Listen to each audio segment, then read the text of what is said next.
Saya belum tahu ya. Kalau misalnya fokusnya hanya sebatas peribahasanya itu berarti kalau saya ingin lebih sukses saya harus lebih banyak istri gitu. Jadi semakin banyak istri hebat Semakin sukses gitu. Kita organisasi itu syarat untuk maju adalah rekomendasi member. Berarti kan dari awal pun kita maju udah tidak membawa nama pribadi. Yang mana lebih susah? Mengumpulkan 100 juta itu apa mendapatkan restu dari keluarga? Kurang lebih salah satu yang saya temui setelah kemarin istilahnya bertemu dengan member sambil meminta rekomendasi ya. Ternyata memang terdapat semacam klasifikasi antara anggota-anggota yang tergabung di HIPMI Kelungkung utamanya.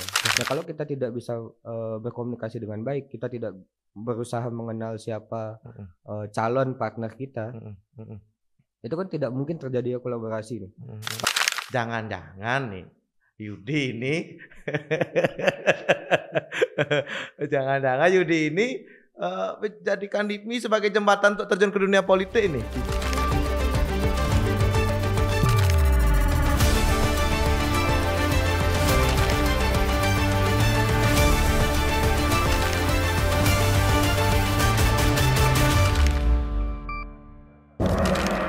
Om Swastiastu, Sobat Nusa Bali, kembali lagi di podcast Gong Demokrasi.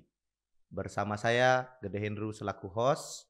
Kali ini kita kedatangan narasumber, seorang pemuda, seorang pengusaha muda yang tengah mempersiapkan dirinya sebagai calon ketua umum BPC HIPMI Kelungkung.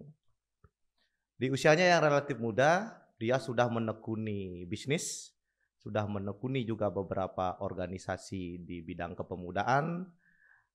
Namun kali ini dia berada di tengah persimpangan antara idealisme dan ekspektasi dari orang-orang di sekitarnya dia.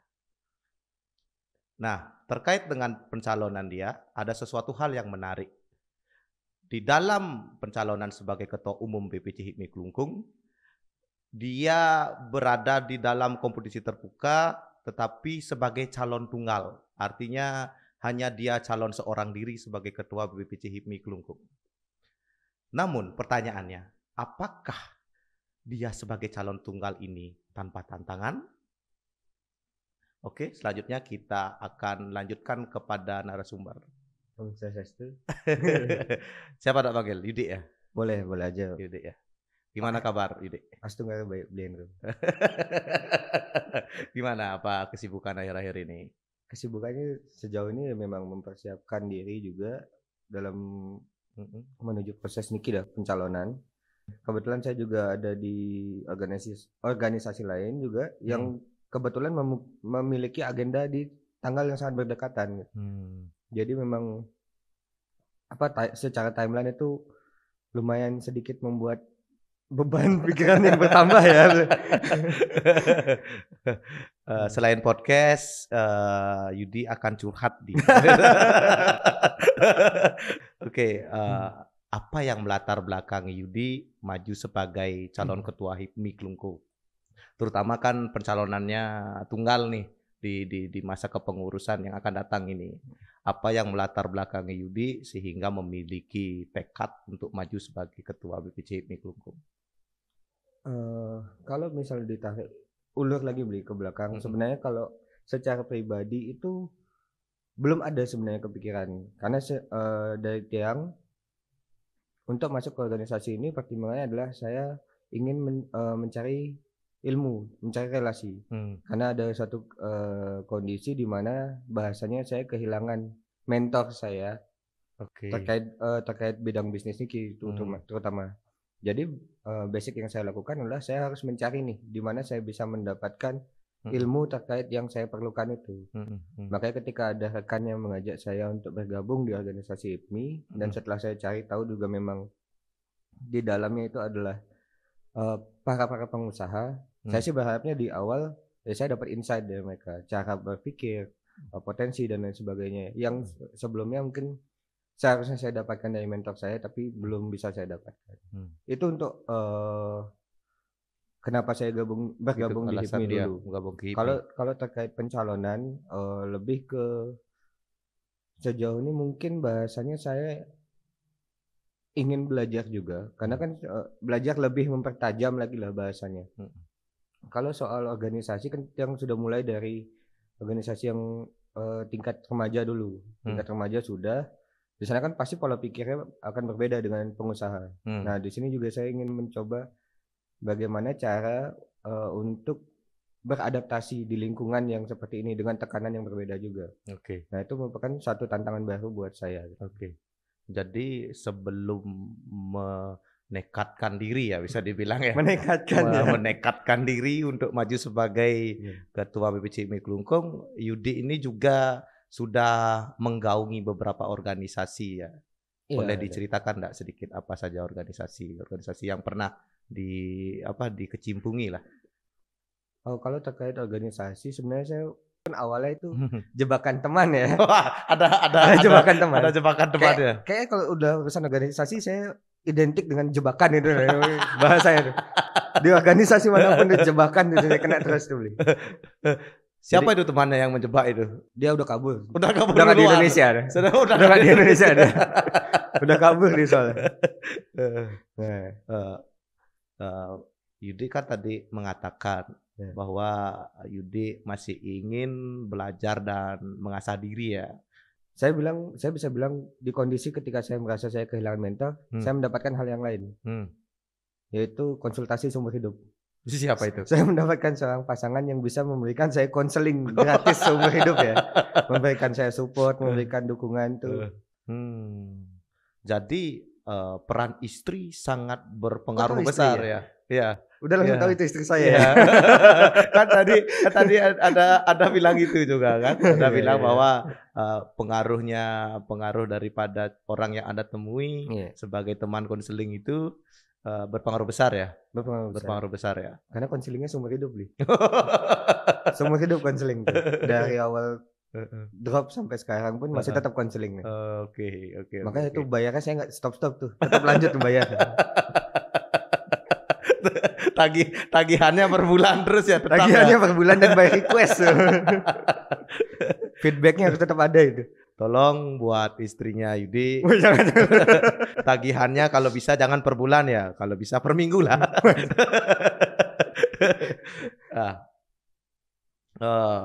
Jadi menurut Yudi itu ada pepatah ya bisa dibilang, atau kan pepatah sih ya, banyak kita temuin kayak mungkin bisa dibilang quotes lah.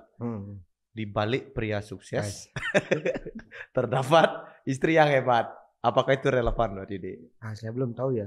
Kalau misalnya fokusnya hanya sebatas peribahasanya itu, berarti kalau saya ingin lebih sukses saya harus lebih banyak istri gitu.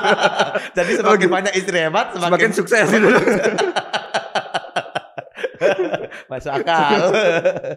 Apakah punya niat untuk itu? Enggak, jangan. Cukup sampai situ aja pembahasannya.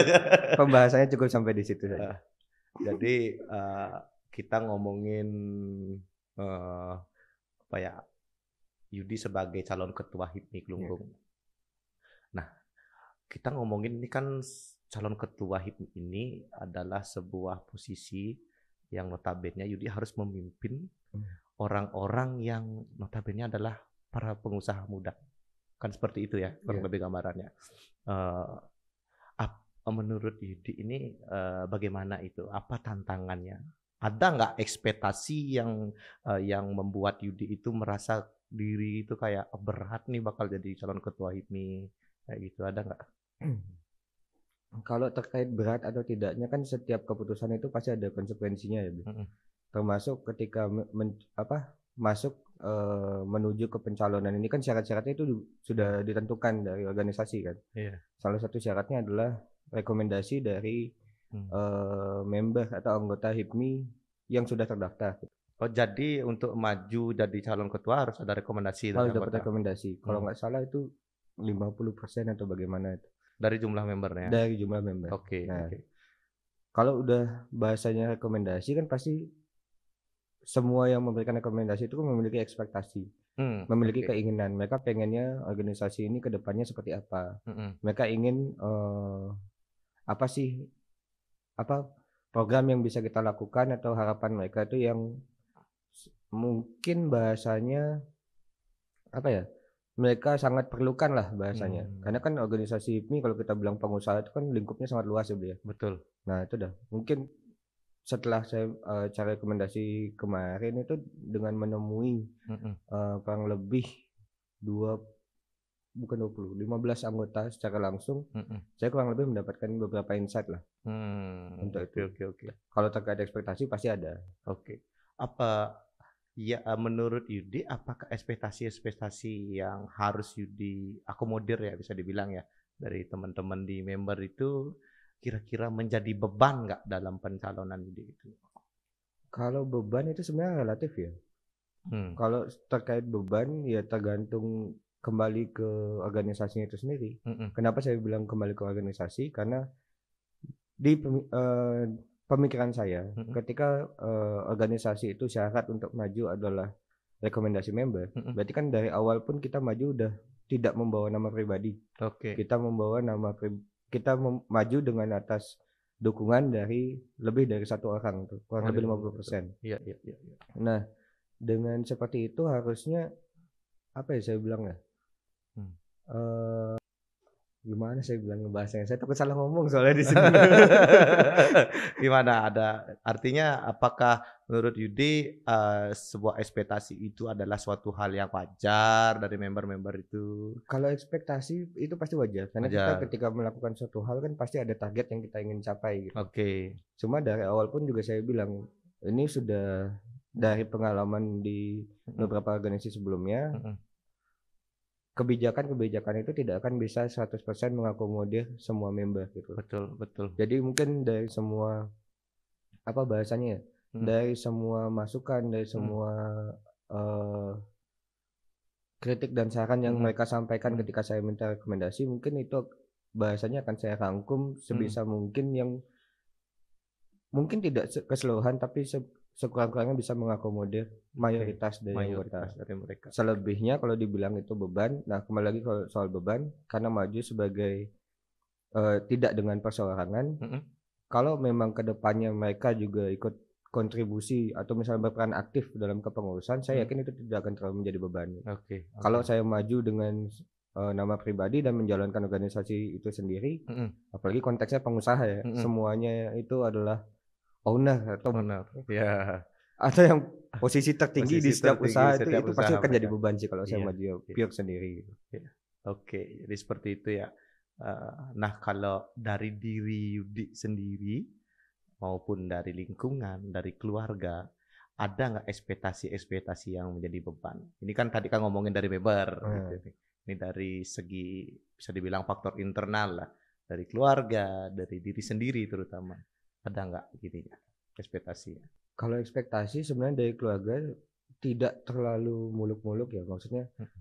mereka sejauh ini menanyakan alasan saya kenapa mengambil keputusan seperti ini. Mm-mm. Setelah saya jelaskan dan sebagainya, mereka hanya berpikir yang penting jangan melakukan hal yang kurang baik atau kurang pantas gitu aja. Hmm. Jadi harus lebih hati-hati dia bilang kayak gitu. Mm-mm. Mm-mm. Kalau Mm-mm. dibilang support ya semuanya support ya sejauh ini. Support dari Karena keluarga. dukungan mereka lah saya memantapkan diri juga untuk maju gitu. Oh, jadi sebelum Yudi maju sebagai atau memantapkan diri lah bisa dibilang sudah ada diskusi dengan keluarga ya. Sudah Sudah ada dengan diskusi. pribadi, dengan istri, dengan keluarga Hmm. pribadi dan juga keluarga besar. Oke, oke. Ah, kemarin saya lihat waktu di sosmed ya, saya dibilang ya di sosmednya teman-teman di BPC HIPMI Klungkung, terus sosmednya dari member juga di sana. Pendaftaran itu pakai uang ya? Berapa nominalnya itu? Sebenarnya kalau misalnya pendaftaran itu kan sebenarnya kebijakan masing-masing kabupaten ya. Hmm. Kebetulan untuk di HIPMI Klungkung sendiri kemarin untuk biaya pendaftarannya itu nominalnya 100 juta. 100 juta untuk jadi ketua umum BPC HIPMI Klungkung itu 100 juta. Plus minus sebenarnya. Iya. Plus minus kalau misal saya bilang nominalnya berapa itu kan relatif. Iya betul sih. Ya. Sebenarnya saya lebih fokus ke tujuannya itu kenapa segitu aja. Dan karena sudah apa bahasanya mendapatkan sedikit gambaran lah kenapa itu nominalnya bisa sampai sekian ya Mm-mm. nggak masalah sih. Nah itu untuk apa uang pendaftaran yang sekian banyak itu apa sebenarnya maknanya? Kenapa ada angka itu? Mungkin kan pasti nggak mungkin dong ada nominal saja, harus ada segini tanpa ada maksud dan tujuannya. Kira-kira apa itu maksud dan tujuannya ada uang segitu? Kalau menurut saya pribadi ya, ini kan kita bilangnya ke regional lah, Mhm, utamanya di HIMI Kelungkung.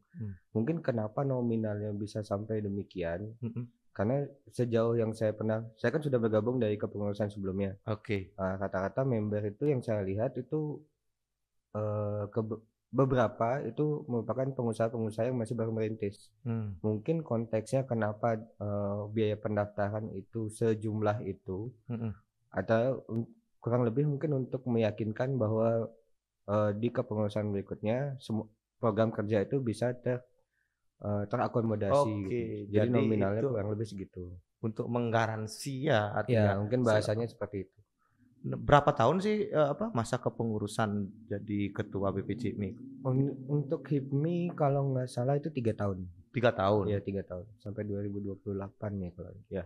Jadi uang 100 juta itu ya kurang lebih kalau kita ngomongin kan di Kelungkung ya, mungkin daerah lain beda mungkin ya. Iya Mungkin, 1 juta itu untuk menggaransi iya, kurang kegiatannya. lebih lah, untuk Mhm. kegiatan wajib di awal lah mungkin bahasanya. Oke, Karena kan oke. kalau misalnya kita bilang organisasi kan, kalau bisa dan bagusnya itu adalah, adanya perkembangan. Misal Mmm, dari awal kita punya modal 100 juta, mhm, anggapan atau harapannya nanti ketika di zaman akhirnya berakhirnya kepengurusan itu misal sudah jadi mhm, 200 juta atau mhm, nominal lainnya. Jadi mungkin mmm, kurang lebih seperti itu. Karena oke, oke. kalau membiayai semua agenda kayaknya juga 100 juta itu masih kurang sih sebenarnya. Iya bener sih ya, 3 tahun apalagi ya. Apalagi 3 tahun ya. Iya, iya.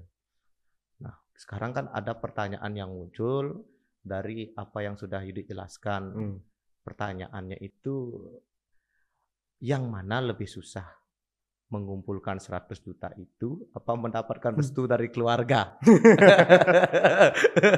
Sebagai maju dari calon ketua HIPMI, Lunggung gitu. Kalau kita bicara lebih susah ya, saya nggak tahu di pribadi lain atau di keluarga lain. Kalau Iya, saya pribadi lebih susah ke izin keluarga, oke. karena itu tanggung jawabnya lebih besar daripada nominalnya itu. Mmm, Kalau nominal kan selagi kita mau usaha ya dapatlah segitu. mhm, mhm. Kalau izin lain lagi nih pendekatannya nih, lain lagi. Kita nggak bisa nawarin barang tiba-tiba dikasih izin kan nggak bisa. Nggak bisa ya? Beda ya, beda Oh, beda. beda ya? Jadi nggak apple to apple perbandingannya. Nggak ada. Iya, oke, minum kopi dulu ya. Silakan silakan beli silakan. Mmm, oke. Nah, selanjutnya ini dalam pandangannya Yudi ya, Hmm, dari opininya Yudi, dari point of view-nya Yudi, ya. gimana sih pemimpin yang relevan, terutama pemimpin di organisasi di HIPMI ini selama 3 tahun di depan? Apa istilahnya, ada nggak bayangan gimana sih pemimpin yang ideal, yang relevan untuk organisasi HIPMI ini? Wah, kalau dibilang pemimpin yang ideal itu luas sekali ya konteksnya ya, karena Mhm, mhm, saya juga secara pribadi kurang tahu siapa yang bisa menilai itu ideal atau relevan. mhm. Tapi mungkin ini lebih ke bahasa kan setiap kepemimpinan ada kebijakannya masing-masing. Oke. Nah, kalau misalnya ya memang saya dipercayai itu bahasanya, Mhm, saya sih kurang tahu ini ideal atau tidak, tapi ini akan kembali ke pribadi saya sendiri aja. mhm, mhm, Jadi sebagai pemimpin setidaknya mhm, kurang lebih bisalah mengakomodir, mhm. para anggota-anggotanya dari segi masukan, kritik dan lain sebagainya itu. Oke. Kita dengarkan dan kemudian kalau memang ada solusi yang bisa dilakukan, mungkin Mmm, coba dicarikan solusi atau bagaimana. oke, oke. Oke, jadi seperti itu ya kurang lebih ya, oke. Nah, sekarang kita belok dikit ya. Beloknya Pengen, kemana nih nih? pengen tahu tadi kan udah bahas sedikit, sedikit lebihnya lah tentang HIPMI. Heeh. Nah, kita kan sekarang mau ngomongin nih, saya mau ngomongin, apa ya, bisa dibilang asal daripada Waduh, organisasi yang akan Yudi pimpin, yaitu Kabupaten Kelungkung. wih, siap. Pengen tahu gimana, apa, pandangannya Yudi terhadap Kelungkung itu seperti apa? Nah, Kelungkung ini kan terkenal dengan ya bisa dibilang sejarahnya sangat Mhm. besar, terus juga bisa dibilang mungkin dulu pusat peradaban ya, Iya. udah peradaban kerajaan ya yang ada di Bali di Klungkung dulu. Tapi di satu sisi Klungkung ini kan geografisnya dia tergolong kecil. Mm-mm. Gimana Yudik lihat Klungkung ini dari segi perekonomiannya itu seperti apa? Gimana gambaran Yudik? Sebenarnya kalau dilihat kita bahas soal perekonomian ya, sebenarnya kan kadang masih, kalau menurut saya pribadi itu di Klungkung tuh masih ada barrier atau misalnya tembok sebenarnya yang membagi. Kalau saya bilang kan ada bahasanya ada Klungkung daratan dan Klungkung kepulauan. Oke. Nah kalau kita bicara soal itu aja itu sudah Klungkung kepulauan itu Nusa Penida Nusa maksudnya. Penida. Oke. Nah kalau kita bicara soal itu aja itu dari segi perekonomian itu sudah sangat berbeda itu. Dari segi kalau kita bilang soal harga bahan baku dan sebagainya itu juga sudah berbeda. Padahal kita berdekatan gitu. Nah kalau kita ngomong di kepulauan sendiri itu kan pasti sektor pariwisata. Oke. Kalau kita ngomong di daratan, kita memiliki beberapa daya tarik wisata, tapi mungkin tidak kurang terekspos ya. Kurang memiliki potensi seperti yang di kepulauan. Oke, gitu.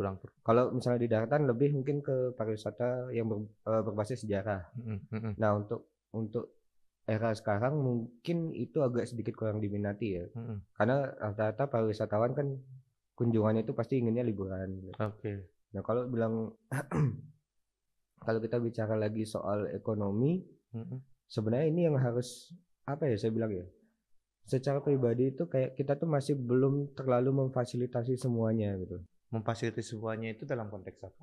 Seperti kalau misalnya kita masih di satu kabupaten yang sama, yaitu Kabupaten Klungkung.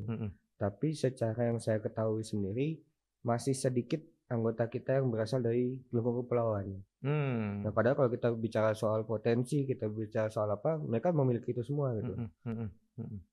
Makanya kalau dibilang potensi pasar sendiri sebenarnya kita tuh sudah punya, Oke. Dari segi pariwisata kita ada, dari segi agribisnis kita juga ada. Agribisnis ya kan.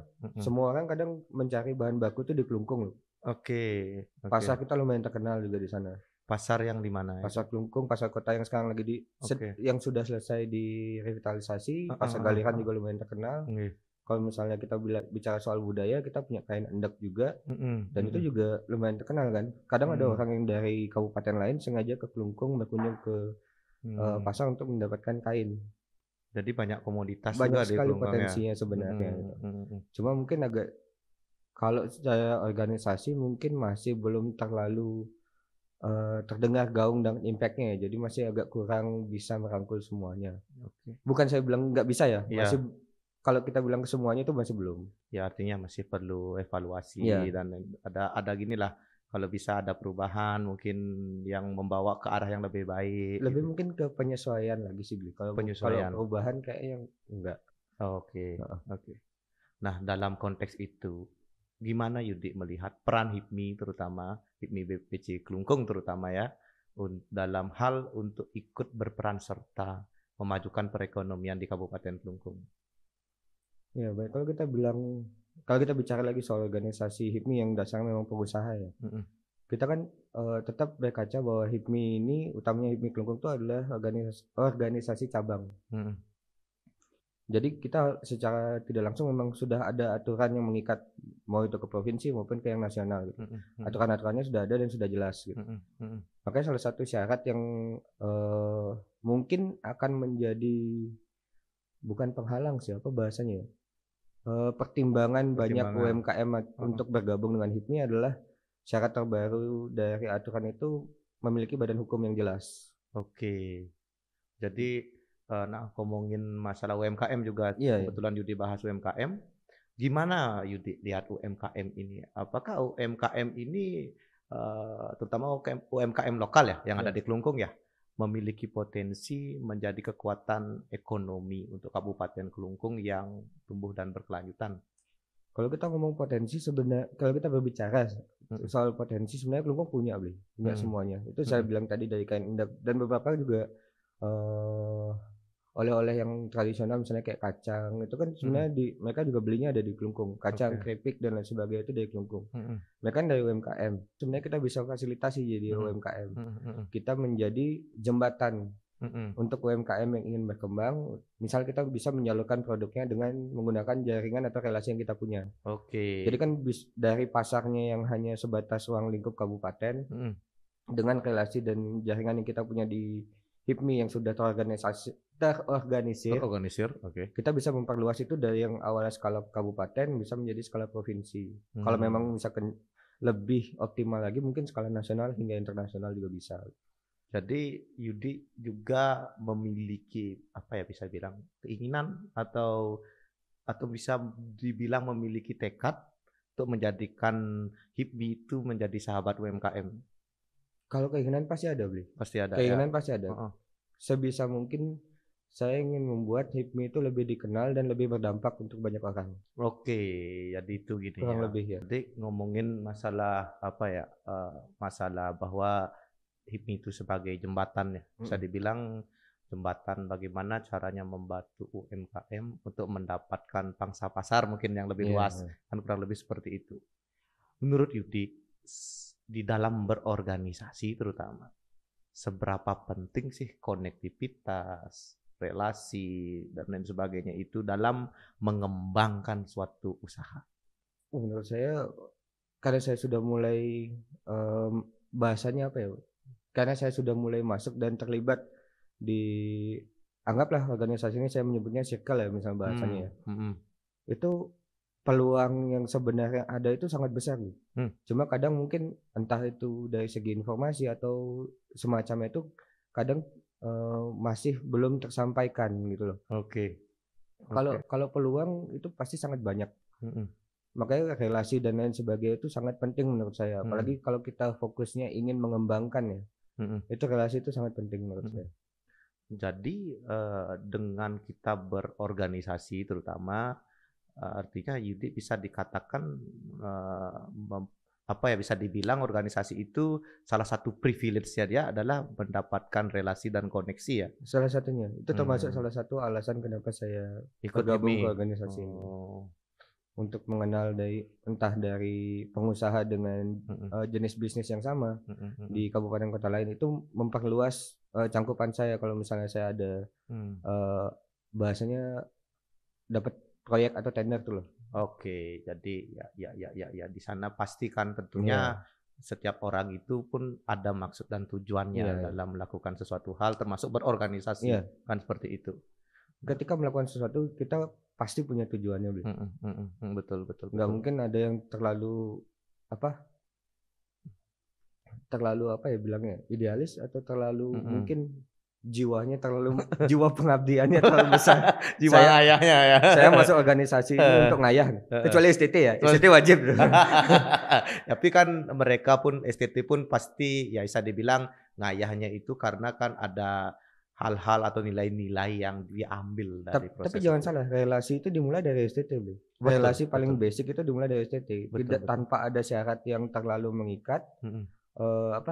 Dari sana kita bisa belajar berkomunikasi, menjalin menjalin sebuah, kalau di bidang usaha mungkin kita bahasanya yang paling sangat susah itu adalah trust, kepercayaan tuh. Oke. Nah, semakin kita sering berkomunikasi itu kan biasanya akan semakin mengenal pribadinya masing-masing. Ketika semuanya itu sudah terbentuk, muncullah trust. Saya yakin mungkin tidak hanya saya, mungkin ada beberapa teman-teman yang lain tiba-tiba ketemu sahabatnya atau misalnya temannya dari STT yang misalnya saya sekarang kondisi sudah menikah, berarti STT kan kurang lebih 10 sampai 15 tahun yang lalu nih. Tiba-tiba saya ketemu sama anggaplah si A. Dia mengetahui usaha saya seperti apa sekarang, tiba-tiba dia menawarkan kemarin ada yang perlu ini, teman saya ada perlu ini. Ternyata dari situ itu saya mendapatkan sebuah peluang lagi gitu. Nah itu relasi yang paling sederhana yang mulai bisa kita bentuk dan pelajari itu di STT. Oke. Jadi Yudi pun sebelum pada titik sekarang sudah mulai berorganisasi itu dari tingkat STT ya, sudah mulai dari kepemudaan dari awal itu ya. Kalau STT pribadi saya terlibat tapi kurang begitu aktif, Bli. Kalau di desa. Ya setidaknya pernah berkecimpung lah di sana. Betul. Oke. Karena kembali lagi saya bilang dulu saya kurang begitu berani untuk keluar ya, Bli, ya. Oke, Masih ya. tetap dalam kamar aja Ya dulu masih pada zona nyaman lah ya, gitu loh. terlalu nyaman, bukan Terlalu zona nyaman, nyaman. bukan. Zona terlalu Zona nyaman. terlalu nyaman. Zona terlalu nyaman. Mau apa ada. Seadanya. Sebelum ngomong lebih jauh, ini pasti kan penonton tuh kan harus tahu dulu nih. Yudi ini siapa itu tuh. Terutama kok bisa dia melangkah maju menjadi calon ketua umum BPC IMI Kelungkung. Nah, coba dong Yudi ceritakan dulu. Yudi itu apa sih, terutama kalau kita ngomongin di organisasi yang digeluti Yudi ini, apa usahanya Yudi, kira-kira mungkin bisa dikenalin lah sama penonton-penonton. Yudi itu bergerak di bidang apa, terus mungkin bisa di-endorse kalian di sini. Wah. Mungkin. Dari segi regional udah lumayan jauh nih. Apa-apa. Yang orang sekitar sini banyak kok ke Kelungkung. Oh, siap. Kita arahkan mereka ke Kelungkung. Nah, kalau kita bicara soal dari segi usaha sendiri ya, ini sebenarnya saya masih kategorinya pengusaha pewaris ya. Pengusaha pewaris itu bagaimana? Konteksnya saya hanya melanjutkan usaha yang sudah dibangun dan dibentuk oleh orang tua saya gitu bahasanya. Cuma kan memang kalau ada yang beranggapan perintis atau pewaris itu lebih enak pewaris, saya tidak akan berkomentar atau berargumen hal yang sama gitu. Karena ada ucapan gitu. Dulu kan statement itu sangat lumayan hype lah di sosial media ya, apalagi waktu zaman COVID tuh ketika semuanya ingin mencoba mendapatkan penghasilan tambahan, dan mereka udah akhirnya mengetahui tantangan sebagai seorang pengusaha itu seperti apa. Muncullah statement enak jadi pewaris, tinggal jalan, tinggal gini udah settle. Padahal itu entah itu perintis atau pewaris itu mereka punya tantangannya masing-masing, skalanya beda. Betul. Anggap usaha dengan modal atau nilai gininya itu menengah ke bawah, mereka tantangannya pasti akan berbeda dengan usaha yang sudah jalan dengan modal yang lebih besar gitu. Oke. Jadi Yudi melihat bahwasannya dari segi pewaris pun memiliki tantangan juga. Pasti, ya. Tidak semuanya itu dikonotasikan dari orang-orang kan biasanya lihat pewaris kadang aluh nih, kadang nepo aluh gitu, ndak ada kesulitan rasanya. Tapi jangan salah ya Beli ya. Lebih gampang memulai daripada mempertahankan. Nah, kenapa itu? Karena kalau misalnya mempertahankan tuh begitu kamu masuk ke dalamnya untuk melanjutkan tuh itu sudah ada ekspektasi. Oke. Minimal sama atau bisa lebih baik. Bisa lebih baik ya. Kalau itu gagal, namamu udah pasti jelek. Tapi kalau kamu sebagai perintis, ketika kamu gagal, kamu akan bilang, oh ini pelajaran buat saya. Tapi kalau kamu sebagai pewaris, kamu gagal, nggak ada yang bilang itu pelajaran. Ya udah kamu gagal gitu aja. Tidak ada beban yang ditanggung. Tidak ada beban yang ekspektasi itu. Iya. Pastinya kan meskipun Yudi sebagai pewaris ya bisa dibilang. Tadi kan dibilang kan pengusaha pewaris. Cuman kan di dalam perjalanannya Yudi sebagai pengusaha tentunya kan pasti ada masa-masa sulit kan. Pasti. Nah, boleh dong diceritain dong masa sulitnya itu apa, gimana, terus gimana tuh caranya Yudi itu bisa survive, terus bisa mencari solusi dari masa-masa sulit itu. Nah, kembali lagi kita bahas soal yang tadi. Ada orang di belakang saya yang mendukung saya, yang memberikan support dan lain sebagainya itu. Kalau dibilang soal apa ya bahasanya, soal masalah terkait itu kan pasti ada, Bli. Dan masalah yang pribadi yang saya alami adalah apapun yang saya lakukan terkait dengan usaha yang sudah jalan itu secara pribadi yang saya dengar tidak selalu menjadi kredit saya. Itu selalu disangkut pautkan dengan emang udah dari dulu sukses. Emang dari dulu udah gini gitu. Padahal ada framing gitu ya. Selalu ada framing kayak gitu. Padahal untuk mempertahankan aja itu sudah harus menyesuaikan dengan gini kan. Menyesuaikan dengan kebutuhan dan pasar yang ada. Dan perbedaan generasi itu sangat beda sekali cara pendekatannya gitu. Oke. Apakah dengan sekarang Yudi berorganisasi ini membuat Yudi itu tuh lebih dewasa gitu, atau lebih merasa kalaupun ada masa sulit saya akan lebih siap gitu, Ada nggak dampaknya dalam berorganisasi itu? Organisasi itu udah saya bilang, saya ingin belajar di sini. Kalau dibilang masa sulit itu pasti ada. Kalau dampaknya juga pasti ada. Itu dimulai dari organisasi yang apa?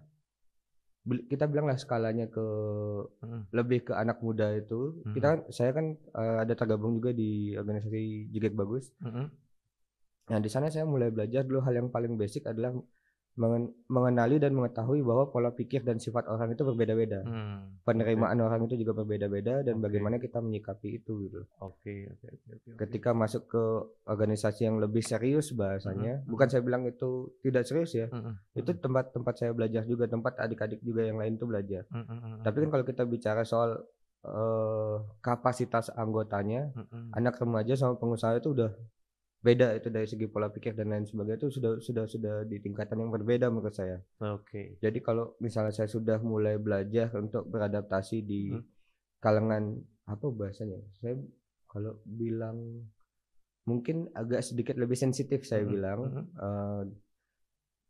Ketika saya sudah terbiasa untuk menghadapi hal seperti itu, ketika saya masuk lagi ke organisasi yang lebih serius atau profesional, kurang-kurangnya saya sudah tahu lah harus bersikap atau berperilaku seperti apa gitu kurang lebih. Jadi seperti itu ya. Ini kan kita ngomongin organisasi juga. Gimana ya? Saya lucu sih bilang banyak sih ada fenomena ya kita lihat bahwa organisasi ini kadang beberapa orang tuh ini mungkin pendapat saya sendiri ya. Banyak dijadikan suatu wadah eksistensi sosial mereka gitu. Paham nggak maksudnya itu? Makanya saya bilang tadi kan ini tergantung ke pribadi dan siapa ketuanya. Kalau tujuannya itu kan kita tidak bisa menebak ya. Mereka masuk ke organisasi dengan tujuan seperti apa. Itu kan pasti berbeda-beda setiap orang. Nah, tapi kalau dengan orang-orang yang menjadikan organisasi itu sebagai wadah eksistensi sosial, gimana nih bakal cara Yudi itu untuk mengakomodir mereka? Sebenarnya nggak masalah Bli, karena kadang ada juga orang yang memang sudah berada di titik tertentu, mereka perlunya pengakuan. Oh gitu. Mereka perlunya pengakuan. Ya hanya perlunya pengakuan. Iya. Dan dia pun ikut organisasi itu tujuannya hanya itu. Iya, karena saya bilang lagi, makanya saya tadi bilang HIPMI ini adalah organisasi yang lebih serius gitu loh bahasanya. Segala sesuatu yang kita lakukan, baik itu anggota, baik itu program kerja, itu akan secara tidak langsung akan sangat diperhatikan oleh masyarakat loh. HIPMI ini ngapain sih? HIPMI ini orangnya apa? Kontribusinya apa? Itu kan sangat gini. Kalau memang ada yang ingin mencari atau mendapatkan eksistensi atau pengakuan dari organisasi itu, menurut saya sih sah-sah aja. Karena memang exposure-nya di sana sudah ada gitu. Tinggal memanfaatkannya itu ke arah yang pengakuan yang positif atau yang sebaliknya. Oke. Jadi tergantung kembali lagi ya bagaimana cara memanage orang itu tuh ya. Jadi dari Yudi apakah sudah memiliki strategi mungkin, karena kan kita ngomongin juga kan organisasi itu kan pengusaha. Pastinya kan pengusahanya pun pasti dari berbagai macam aspek ya, komoditas ya. Ada nggak strategi Yudi untuk memanage itu, terutama terkait dengan akomodir apa kepentingan mereka, tujuan mereka ikut HIPMI itu? Nah, kalau itu kan sebenarnya ini kurang lebih salah satu yang saya temui setelah kemarin istilahnya bertemu dengan member sambil meminta rekomendasi ya. Ternyata memang terdapat semacam klasifikasi antara anggota-anggota yang tergabung di HIPMI Kelungkung utamanya. Klasifikasi maksudnya? Sama kayak tadi saya bilang, ada status atau kondisi di mana seseorang itu sudah menganggap usahanya itu sudah berjalan dan sudah settle. Mereka tidak memerlukan lagi yang namanya ilmu tambahan atau apa, tapi mereka perlunya pengakuan atau eksistensi. Tapi ada juga yang memang baru merintis, mereka perlu ilmu, mereka perlu istilahnya pengembangan secara pribadi untuk meningkatkan daya saing lah. Peningkatan kualitas, entah itu dari kita mengadakan kedepannya akan saya kolaborasikan dengan beberapa pelaku UMKM yang memiliki tempat F&B misalnya, kita fasilitasi misalnya untuk memberikan kelas atau misalnya sharing session lah bahasanya. Oke.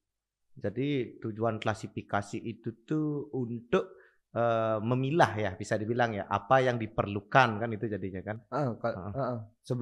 Tapi itu kembali kan saya langsung serahkan kepada member. Kedepannya kan saya akan Mhm, membuatkan itu klasifikasinya, mhm. tapi yang memilih klasifikasinya itu bukan dari saya atau siapapun nanti, tapi Oke, yang memilih itu adalah member.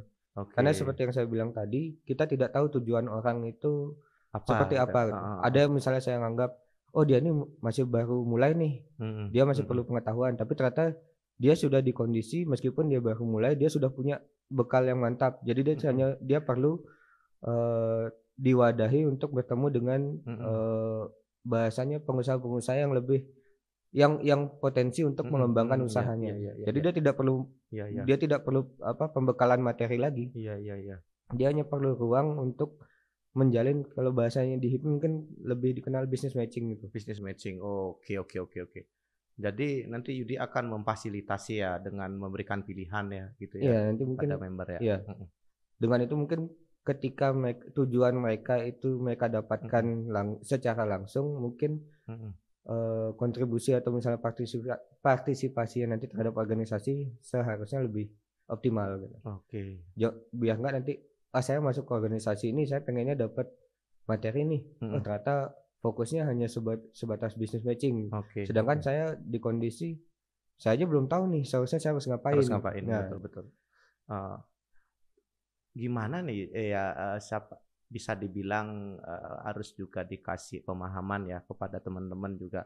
Apakah ikut HIPMI ini harus sudah punya usaha yang settle, atau harus sudah punya usaha saja meskipun belum settle, atau boleh orang-orang yang belum punya usaha tapi ingin mau punya usaha? Karena kan tadi juga Yudi bilang akan mengklasifikasikan itu. Nah, siapa tahu nih ada teman-teman yang nonton podcast ini, terutama yang dari Kelungkung ya, hmm. mau ikut ke HIPMI tapi masih belum punya usaha gitu. Bisa nggak mereka untuk ikut gabung? Nah, kembali lagi saya bilang, kalau untuk masuk ke organisasinya sendiri kan kita tidak bisa menentukan aturannya, Bli.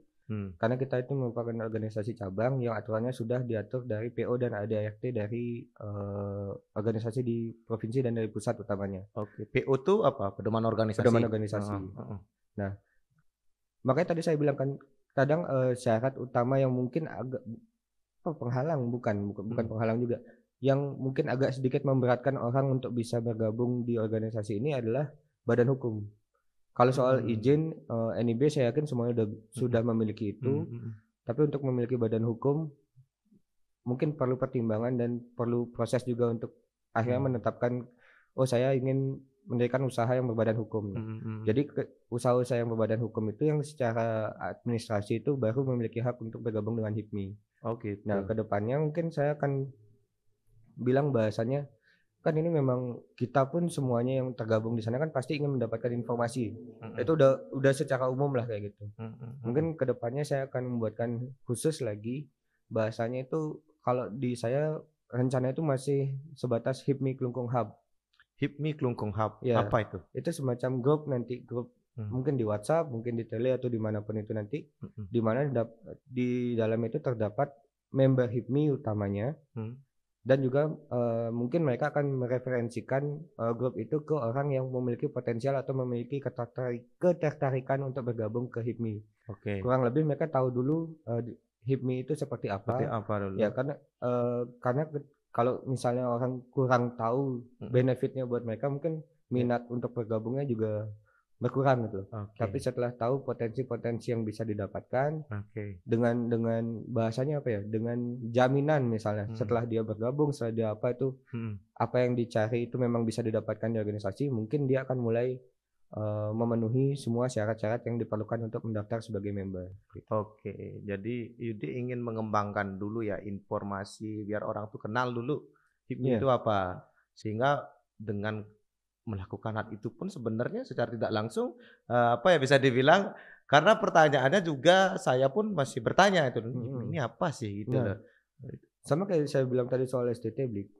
Untuk di beberapa nah, kalau bilang soal klasifikasi ya, ada Oh, satu yang membutuhkan informasi, ada heeh, satu lagi yang membutuhkan relasi. oke, Nah, relasi itu dapat dari mana? Dari heeh, komunikasi gitu. komunikasi, Nah, kalau kita tidak bisa, berkomunikasi dengan baik, kita tidak berusaha mengenal siapa, mhm, calon partner kita, mhm, mhm, itu kan tidak mungkin terjadi kolaborasi nih. Kalau saya misalnya tidak percaya dengan si A, saya nggak mungkin tiba-tiba ngajak A, aku punya ide bisnis nih, mau gabung nggak, mau join nggak, kan nggak mungkin gitu. Tapi kalau misalnya kita sudah berkomunikasi, kita sudah mulai, misalnya kayak bahasanya sudah mulai bercanda lah, setidaknya trust sudah terbentuk, tiba-tiba kita misalnya bahasa nongkrong atau ketemu di mana, tiba-tiba ada celetukan, misalnya si A yang sebelumnya belum punya usaha, dia punya ide yang bagus nih, dia sampaikan itu, bagus nih, kedengarannya ada potensinya, terus kira-kira saya bisa bantu di mana. Nah, ketika percakapan mulai dari sana itu berarti kan potensi untuk kolaborasi atau kerjasama itu ada. Iya. Nah, di sana saya mungkin kedepannya fokus saya adalah lebih fokus ke komunikasi antar member, supaya nanti misalnya ada yang, ketika ada member HIPMI yang sudah berada di titik yang mereka perlu eksistensi, dan ini ketika mereka mendapatkan komunikasi dan partner yang bisa dipercaya, kemungkinan untuk mengembangkan usaha atau membuat sebuah usaha yang baru itu kan muncul lagi. Betul. Kurang lebih itu, makanya fokus saya nanti mungkin di komunikasi, karena biar nanti kalau kita bicara soal aturan, ya semuanya pasti punya aturan sendiri. Tapi nanti saya pengen buat HIPMI Kelungkung Hub itu di sana semua bebas bercanda, bebas komunikasi semuanya. Sharing session untuk utamanya member HIPMI yang sudah terdaftar, dan kalau misalnya mereka ada referensi memberikan referensi, kan link WhatsApp itu kan bisa dibagikan gitu. Ada calon yang ingin bergabung, misalnya untuk meyakinkan dia orang-orang di HIPMI itu seperti apa, mereka bisa dimasukkan ke sana dulu. Ketika sudah merasa yakin atau sudah mengetahui ya secara pandangan masing-masing itu HIPMI itu seperti apa, mungkin seperti saya bilang tadi, baru mulai ada timbul keinginan untuk melengkapi syarat administrasi untuk bergabung. Seleksi paling basic lah dulu. Jadi kurang lebih itulah program kerja yang akan menjadi fokus ya, bisa dibilang. Iya, salah satunya. Nah, itu kan program kerja itu otomatis kan ada relevansinya dengan Yudi ketika nanti menjadi pemimpin selama 3 tahun itu. Apa sebenarnya yang ingin Yudi tinggalkan? Legasinya ingin apa? Pola pikirkah? Mungkin ingin meninggalkan sebuah apa ya? Bisa dibilang kalau bahasa politiknya itu kan meninggalkan legasi itu apa itu loh, yang menjadi wah ini Yudi nih buat nih, Yudi yang mengawali nih gitu loh, Yudi yang mencetus nih gitu. Apa yang pengen ditinggalkan? Kalau ditanya soal legasi, saya belum kepikiran sejauh itu ya. Belum kepikiran. Saya tidak memikirkan sejauh itu. Karena pada dasarnya basicnya saya tidak bergabung ke sini untuk menciptakan sesuatu. Tapi saya bergabung ke sini, kembali lagi saya bilang, basicnya atau dasarnya itu saya ingin belajar dan saya ingin berkembang bahasanya. Nah, kalau bisa saya buat itu supaya tidak secara pribadi diri saya saja yang berkembang. Kalau bisa memang itu bisa memfasilitasi dan mengakomodir semua anggota, itu yang akan coba saya lakukan. Kalau dibilang legasi secara pribadi, saya belum ada kepikiran lah bahasanya untuk meninggalkan apa. Ya artinya maksudnya Yudi itu mungkin ya udah, saya punya program kerja, jalanin aja lah dulu, nanti entah itu apa legasinya biarkan orang yang menilai gitu ya. Intinya jalan sama sesuaikan dulu sama apa tujuannya dulu, selebihnya memang penilaian orang-orang nanti. Nggak usah terlalu fokus saya pengen ninggalin ini, jadi terlalu fokus ke sana, yang lainnya malah dilupain gitu. Ya, betul, jadi mending kita fasilitasi dulu yang dalam, nanti kan akan tercipta sendiri kok. Ini kan ya udah kalau seperti itu kan ada juga relevansinya, kan nggak mungkin Yudi kan pasti nggak pengen programnya yang akan Yudi laksanakan selama 3 tahun itu hanya berakhir di 3 tahun itu. Gimana Yudi melihat HIPMI Kelungkung 5-10 tahun ke depan? Apakah Yudi memiliki sebuah keinginan, saya sudah menjalankan nanti ini program saya selama 3 tahun, mungkin saya pengen apa yang kira-kira bisa dilanjutkan jangka panjangnya untuk HIPMI Kelungkung? Kalau secara pribadi sih saya ingin membuat kalau misalnya HIPMI itu lebih dilihat dan lebih berdampak ya. Entah buat itu anggota ataupun member, dan itu kan sebenarnya kalau kita bilang lagi itu dasar banget, itu alasan atau tujuan kita bergabung ke suatu organisasi itu kan pasti kita pengen dapat benefitnya lah gitu bahasanya. Nah, sekarang supaya yang sudah bergabung ini semakin mendapatkan dan merasakan benefitnya itu sih gini saya. Apa sih? Fokus utama saya lah bahasanya. Kalau ibaratnya apa saya bilang, kalau di dalamnya itu belum kuat ya nggak usah terlalu muluk-muluk keluar lah. Oke, jadi lebih memilih dulu bagaimana caranya dulu di organisasi ini dulu Iya. dikemas dengan baik, baru dampaknya keluar. Iya. Gitu ya. Karena itu pasti akan gini, misal kita membantu misalnya salah satu member kita berkembang nih, yang sebelumnya dia hanya memiliki atau memerlukan misalnya atau menyerap tenaga kerja misalnya 5 orang nih. Ketika usaha berkembang tiba-tiba dia memerlukan tenaga kerja tuh sampai 15 orang. Oh, Berarti jadi kan sudah langsung berdampak keluar gitu. Tapi kita hanya fokus ke yang dalam dulu nih. Dengan kita membantu dia berkembang, dia memiliki dampak lain keluar gitu. Oke. Kalau kita langsung fokus misalnya dari luar, bantu dong ini masukin di usahamu. Usahanya dia aja masih belum jelas omsetnya berapa, kemampuannya dia berapa. Kan nggak bisa itu. Jangan dibalik gitu loh. Betul. Iya. Nah, dan tadi Yudi kan saya seneng nih ngobrolinnya, maksudnya dari pola pikirnya gitulah. Pertanyaan saya sampai Yudi ini sampai mau jadi maju jadi ketua umum BPCMI Kelungkung ini, siapa sih sosok yang menginspirasi Yudi gitu loh. Terutama dari segi kepemimpinan nih. Kalau ngomongin dari tadi kan udah bisa dibilang udah tek udah gitu jelas lah arah dan tujuan. Siapa yang menginspirasi? Kalau kita bicara soal kepemimpinan, mungkin saya secara pribadi akan bilang ini tidak jauh dan tidak lepas dari keluarga besar. Tapi kalau kita bilang sosok yang sangat mendukung saya, yang mendorong secara pribadi, itu tidak lain istri saya sendiri. Istri? Iya, memberikan masukan, memberikan support, pertimbangan dan lain sebagainya. Kalau soal idealisme, soal kepemimpinan, saya sudah kurang lebih belajar dan mendapatkan itu dari keluarga besar. Kalau di HIPMI, ada nggak sosok yang menginspirasi Anda? Di HIPMI ini terutama. Di HIPMI ada nggak? Kalau menginspirasi sebenarnya relatif ya. Menginspirasi dari dan ke arah mana dulu nih? Ya ada. Tergantung Yudi aja gimana. Kalau inspirasi semua anggota yang ada di HIPMI itu semuanya menginspirasi saya. Dari anggota yang baru merintis, itu kan dari usahanya mereka, bagaimana mereka ingin berkembang, itu juga termasuk inspirasi loh. Cara mereka untuk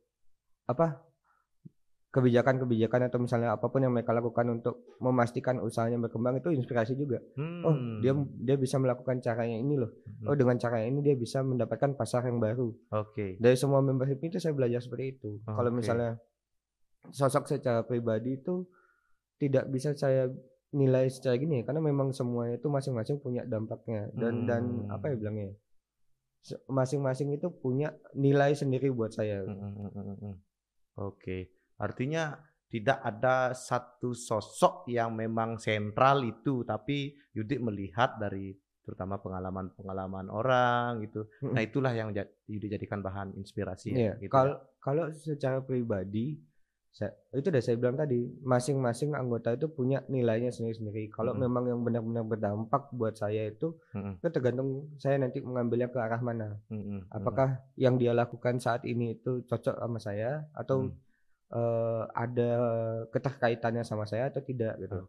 Kalau memang tidak, ya saya nggak usah fokus ke sana. Saya bisa cari lagi poin yang dia giniin, yang bisa dia berikan gitu. Karena kembali lagi kalau saya bilang soal sosok tadi, salah satu sebenarnya saya bilang ya, salah satu yang dia sangat dan selalu tekankan kepada saya itu mencoba untuk melihat lebih dari satu sisi. Kalau kita bilang positif negatif, semua orang punya. Semua member itu punya positif dan negatifnya. Ada yang dari semangat, ada yang ini, tapi negatifnya juga ada. Sedangkan tinggal kita aja memilih dan mau mengambil yang sisi mananya gitu. Jadi bisa dibilang Yudi ini sudah wise loh, bisa dibilang. Saya masih belajar loh. Tapi saya seneng loh, maksudnya dengan tanggapannya. Sama saya orang di belakang saya nih. Karena semuanya dukungannya dari dia semua soalnya. Gini nih, yang saya tahu ya banyak ya tokoh-tokoh besar, terutama di Bali, yang terjun ke dunia politik. Mulai dari anggota legislatif mungkin sampai ke tokoh eksekutif ya. itu berasal dari HIPMI ya, atau Mm. pernah berkecimpung di HIPMI gitu loh. Ini jangan-jangan nih Yudi ini jangan-jangan Yudi ini menjadikan HIPMI sebagai jembatan untuk terjun ke dunia politik ini. Enggak Benar. ada. Sejauh ini enggak ada ke arah sana ya. Sejauh ini belum ada ke arah sana. Tapi gimana Yudi melihat itu? Melihat fenomena itu kira-kira gimana itu? Kan kembali lagi seperti yang tadi kita udah bahas. Setiap orang itu punya tujuannya masing-masing. Oke. Beliau juga sempat bilang juga ada orang yang bergabung ke organisasi ini untuk mendapatkan eksistensi atau pengakuan. Terlepas dari tujuannya mau mengarah kemana, itu kan kembali lagi ke individunya. Kalau misalnya saya pribadi, saya belum ada sih untuk tujuan ke arah ke legislatif ataupun eksekutif itu. Belum ada itu artinya akan ada dong. Kalau tidak ada baru. Nah, kalau soal itu saya tidak berani jamin karena dulu pun saya tidak pernah membayangkan diri saya ada di posisi ini. Oke. Kalau Gitu. beli tanya saya ke 10 tahun belakangan, saya kan bilang saya bukan tipenya orang yang tampil di depan terus sebagai pemimpin. Artinya lagi 10 tahunnya itu baru sampai kepikiran. Bukan secara pribadi kepikiran, tapi saya takut ketika saya bilang tidak, tapi ternyata terjadi, saya dijemplungin nanti. Nah itu dah. Saya takutnya 10 tahun lagi baru kepikiran ke politik itu. Mungkin 15 atau 20 tahun lagi. Kita nggak tahu timeline-nya seperti apa ya. Makanya saya kalau dari itu dah, kita bilang orang di belakang saya selalu memberitahu saya itu sebisa mungkin hindari jawaban tidak. Oke. Karena kita nggak tahu. Saya jelasin tadi. Saya yang dulu saya tidak pernah punya bayangan saya akan di posisi ini sekarang. Istilahnya mengambil keputusan untuk maju sebagai ketua organisasi yang sudah besar ini ya. Ini sebenarnya kan sebuah betul. tantangan kalau misalnya bahasa kasarnya itu apa ya saya bilang ya? Kalau berhasil ya bagus, kalau gagal hancur gitu sekalian. Gitu ya. Hancurnya bukan ke saya pribadi itu udah langsung ngaruh ke usaha juga gitu loh jadinya. Karena membawa nama usaha juga ya. Karena kan basicnya ini organisasi pengusaha. Oke. Menurut pandangan Yudi ini kan banyak juga selain anggota HIPMI juga, beberapa juga kita lihat kan banyak pengusaha muda juga ya, meskipun bukan anggota HIPMI terjun ke dunia politik nih. Menurut Yudi, fenomena itu apakah menjadi sebuah keharusan atau malah justru berisiko sebagai seorang pengusaha muda itu terjun dalam dunia politik? Kalau dibilang seperti itu, secara pribadi saya tidak berani komen ya beli ya. Karena tujuannya kan itu lagi beda-beda. Mungkin ketika mereka sudah memiliki usaha dan mereka memutuskan untuk bergabung ke karena legislatif dan eksekutif, mungkin ada tujuan lagi atau misalnya milestone yang mereka ingin capai. Karena kayak tadi kita sudah bahas kan eksistensi itu bisa beda beli. Kalau eksistensi sebatas bergabung di HIPMI atau mencapai di posisi tertentu di HIPMI, mungkin eksistensinya baru 50. Nah mereka memerlukan pengakuan atau eksistensi yang lebih nih. Tapi kalau mereka paksakan di HIPMI sudah tidak mungkin bisa dapat lagi karena itu sudah paling mentok lah di HIPMI itu. Nilainya segitu. Jadi ketika mereka memutuskan untuk saya ingin memperlebar lagi, memperluas lagi atau bahasanya mengembangkan lagi, mereka harus mencari lagi batu loncatan berikutnya.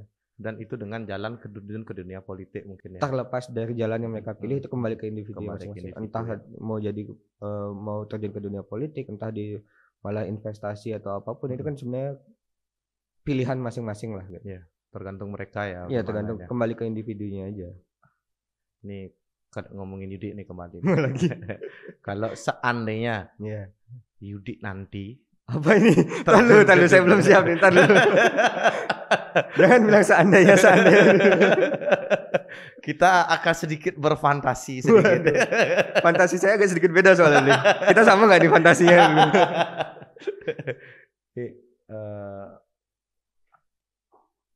Kalau seandainya nih Yudi terjun di dunia politik, apakah spirit idealisme yang Yudi saat ini bawa akan Yudi tetap akan Yudi pertahankan ketika terjun di dunia politik atau gimana? Nah, kalau kita bicara soal spirit atau idealisme, sebenarnya ini juga salah satu masukan dan insight yang baru saya dapat ketika memutuskan untuk berada di posisi yang sekarang. Spirit dan idealisme itu kita semua masing-masing punya. Tapi ketika kita ingin mencapai atau berada di posisi tertentu, bahasanya itu adalah setiap posisi atau tanggung jawab tertentu ada seninya. Mhm. Itu adalah pembelajaran baru lagi bagaimana kita beradaptasi intinya. Mhm. Itu kan, akan menyesuaikan dengan apa yang kita sedang lakukan gitu loh bahasanya. Mhm. Mhm. Kalau idealisme itu pasti akan selalu ada, karena itu kan seperti udah jadi identitas atau jati diri yang pribadi kita gitu. Mhm. Tapi di mana kita berada, di posisi atau di kondisi seperti apa itu selalu ada bahasanya adaptasi atau penyesuaian gitu. Oke. Selagi itu tidak terlalu bentrok atau terlalu jauh banget dari idealisme saya, itu Mhm. harusnya masih ada pengecualian atau masih bisa, eee, ada apa ya bahasanya, ada langkah-langkah yang bisa menjadi alternatif lah supaya tidak terlalu menyimpang gitu dari idealisme gitu bahasanya. Oke. Iya, iya, iya, iya, iya, iya. Oke, jadi gitulah pandangannya Yudik ya. Mhm, Tapi secara tidak langsung juga kalau kita ngomongin apa ya, politik itu kan juga berpengaruh terhadap kebijakan. wah Karena kan apa ya, dalam proses pembuatan kebijakan itu tentunya ada proses politik kan, betul. seperti itu. Nah, gimana nih Yudik melihat apa pandangannya Yudik lah?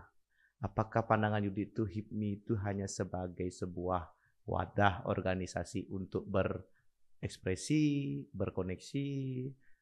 Apakah HIPMI itu juga memiliki sebuah bisa dibilang sebuah wadah ya bisa dibilang untuk bagaimana caranya mempengaruhi suatu kebijakan, terutama kebijakan terkait ekonomi di bidang usaha. Gimana Yudik melihat itu? Kalau mempengaruhi itu sebenarnya relatif Bli, ya. Hmm. Mungkin kita lebih ke karena organisasinya ini secara tidak langsung akan berdampak kurang lebih kepada PAD suatu kabupaten, jadi kita bisa memberikan semacam ide atau masukan. Kalau dibilang mempengaruhi secara langsung kan kembali ke, penentu kebijakan itu sendiri. Hmm. Mungkin dengan bergabung di organisasi seperti ini kita mungkin bahasanya mungkin akan lebih diperhatikan atau akan Hmm. lebih didengar gitu. Hmm. Hmm. Setiap kita memberikan saran atau apa.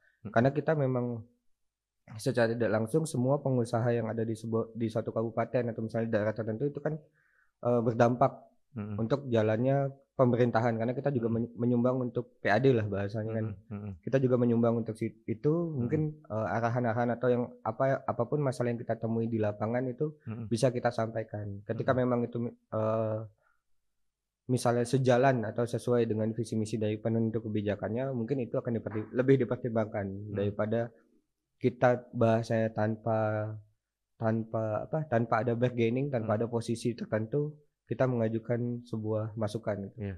Mungkin itu akan lebih dipertimbangkan daripada mempengaruhi kebijakan itu. Ya.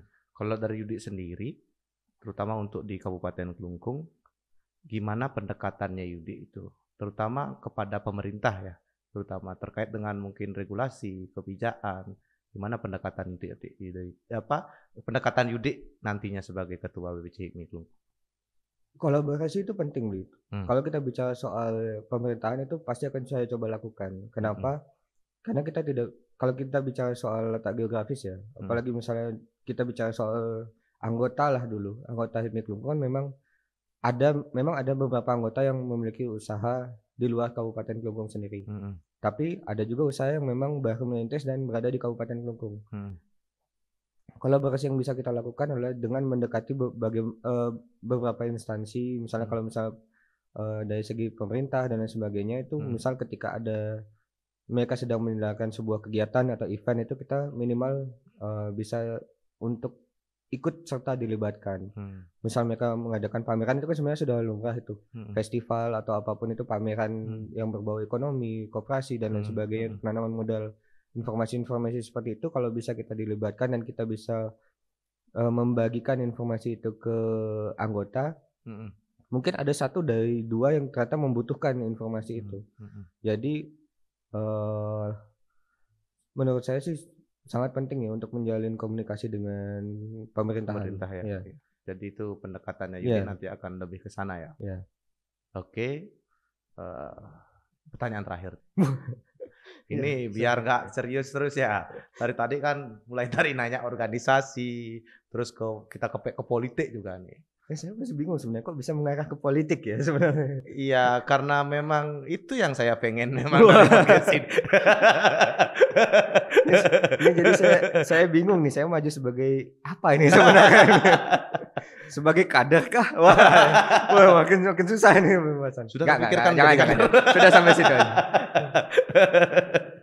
Nah, ini pertanyaan terakhir. Sebenarnya pertanyaan ini bisa dibilang sangat simpel. Jadi, jika Yudi bisa memutar waktu dan bisa bicara dengan diri Yudi pada waktu remaja, bisa dibilang saat umur 17 tahun lah bisa dibilang. Apa nasihat atau apa yang ingin Yudi sampaikan terhadap sosok Yudi yang pada saat waktu itu? Wah, jangan emosional ini jadian ini. Enggak apa-apa, komen aja. Mungkin dari kan dia udah banyak pengalamannya nih. Kembali lagi di 17 tahun, apa yang pengen dibilang sama diri Yudi pada saat itu? Sebenarnya lebih saya mau bilang nasihat yang saya baru dapat sekarang sih. Jangan fokus melihat semuanya itu dari satu sisi, itu aja. Jangan fokus atau melihat segala sesuatu permasalahan itu dari satu sisi. Dari satu sisi. Dari satu sisi. Ya. Apa yang menurut kita itu benar ternyata tidak seperti itu kenyataannya gitu. Jadi itu akan mempengaruhi keputusan-keputusan yang kita ambil pada saat itu gitu. Saya ingin ngasih tahu itu aja sih. Tentunya nasihat itu pun munculnya dari pengalaman-pengalaman yang Yudi dapatkan ya. Apakah pada saat umur itu Yudi ya istilahnya dibilang sampai keluar nasihat ini ada judgement ya kira-kira ya kalau mendengar dari satu sisi itu sudah gini memframing orang itu pada saat itu? Enggak, saya lebih ke karena dulu mungkin bahasanya apa ya? Saya tidak mau mengakui bahwa saya pribadi memiliki privilege. Oke. Karena saya selalu dihantui apapun yang saya lakukan itu bukan dari saya pribadi, tapi karena ada sesuatu di belakangnya gitu. Jadi saya tidak pernah dibilang saya berhasil karena ini, itu karena usaha saya sendiri, jarang saya dapetin itu. Dan itu yang membuat saya salah satu faktor yang membuat saya mungkin mengambil keputusan-keputusan yang saat ini saya sadari itu kurang tepat gitu loh, Bang. Oke. Mungkin ini paling terakhir lah. Ada yang paling terakhir lagi ya? Tolong dong Yudi sampaikan sama teman-teman juga generasi muda, terutama sama BPC Kelungkung terutama. Apa pesan yang ingin Yudi sampaikan?